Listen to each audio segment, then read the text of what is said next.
1162 में पैदा हुआ वो इंसान जिससे चाइनीज ने उसकी बीवी को छीन लिया।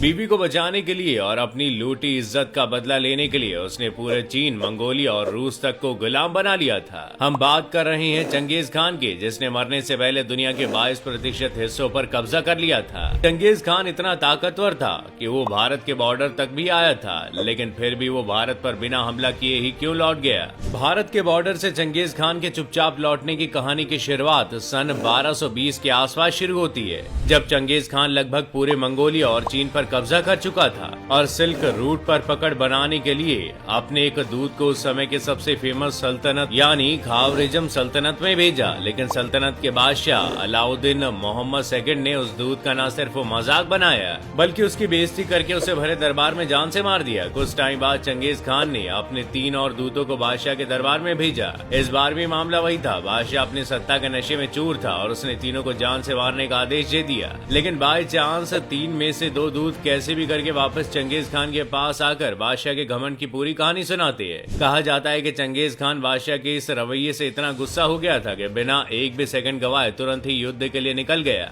रास्ते में हर जगह मौत की फसल बो कर जब चंगेज खान सल्तनत पहुंचा तो उसने तुरंत ही युद्ध शुरू कर दिया। ये युद्ध इतना भयानक था कि कुछ इतिहासकार इसे चंगेज खान की सबसे भयानक लड़ाइयों में से एक मानते हैं। युद्ध में दोनों की सेना जबरदस्त लड़ रही थी, लेकिन 2 लोगों के लड़ाई में जीतना तो उसी को है जो ताकतवर होगा, और लड़ाई में चंगेज खान ही सबसे ताकतवर था। उसने इस युद्ध में बिना कुछ सोचे सल्तनत के बादशाह को जान से मार दिया। बादशाह के मरने के बाद उसके बेटे जलालुद्दीन मोहम्मद ने युद्ध की बागडोर को अपने हाथ में लिया। लेकिन जलालुद्दीन के आगे जो दुश्मन खड़ा था वो कोई ऐरा गहरा नहीं, बल्कि पूरे वर्ल्ड के लगभग 22% का मालिक चंगेज खान था। इसलिए जलालुद्दीन का हारना तय था, और हुआ भी कुछ ऐसा ही। जलालुद्दीन हारने के बाद सिंधु नदी पार करके दिल्ली के सुल्तान इल्तुतमिश से मदद मांगने गया। लेकिन जैसे दिल्ली सुल्तान को ये बात पता चली कि चंगेज खान भारत के बॉर्डर पर खड़ा है, उसने डर के मारे जलालुद्दीन को शरण देने से मना कर दिया। सवाल यहीं से उठता है कि जब चंगेज खान भारत के बॉर्डर पर खड़ा था, तब उसने सोने की चिड़िया कही जाने वाली भारत पर हमला करके उसे लूटा क्यों नहीं? इसके जवाब में इतिहासकारों का कहना है कि चंगेज खान बेशक बहुत ज्यादा क्रूर था, लेकिन वो बिना बात के किसी पर हमला नहीं करता था। वो हमला सिर्फ उन्हीं लोगों पर करता था जिसने उसका कुछ बिगाड़ा हो। कुछ इतिहासकार इसे धर्म से जोड़कर भी देखते हैं। चंगेज खान बौद्ध धर्म को बहुत मानता था